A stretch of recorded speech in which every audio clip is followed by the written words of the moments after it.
We definitely feel lucky, but we also, can't really believe that we happen to be there for their biggest earthquake in 120 years.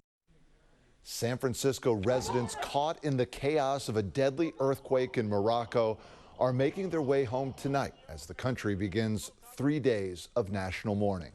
Thank you for joining us. I'm J.R. Stone. We start with the latest on the rescue efforts underway in Morocco.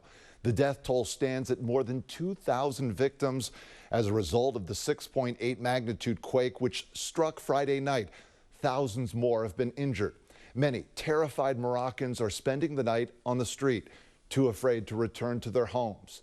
The epicenter was not far from popular tourist hub Marrakesh, where the historic sites, a number of them, have been damaged. But the hardest hit areas are those nearest to the Atlas Mountains. A Bay Area family that was visiting Morocco when the shaking began is sharing a frightening story about the quake. They tell ABC 7 News reporter Cornell Bernard the Quake-ready training they learned growing up here helped to keep them calm. It's insanely beautiful. It's really an interesting mix of cultures. It was a dream Moroccan vacation for my friends, the Garnett Hunter family from Marin and San Francisco. But their last day visiting Marrakesh was truly unforgettable.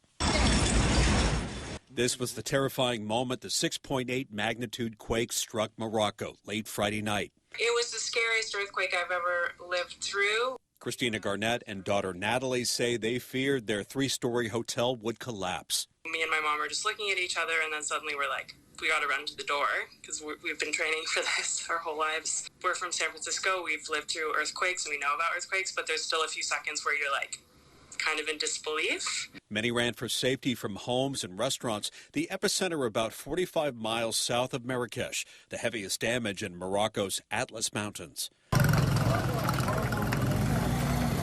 The family capturing these images of quake debris in the Old Medina section of Marrakesh. We evacuated after about 15, 20 minutes. Our hosts made us leave, and we walked to the main square where there were hundreds of people gathered. Here's what they saw. Patrick says many people were in shock, and there was fear of aftershocks. It's really difficult to hear about the damages that were done. The next morning we walked through town, and the baker's chimney had fallen off, and we had talked to him the night before, and he was trying to get bread out to the community, trying to feed people. Amid the tragedy and rising death toll, the family says there's hope and resilience. So it's just this amazing community spirit that really struck us. It was wonderful. They were just going to keep going. The family has now traveled out of Morocco, but hope to return soon. We just want to send a lot of love and support to the people of Morocco. In San Francisco, Cornell Bernard, ABC 7 News.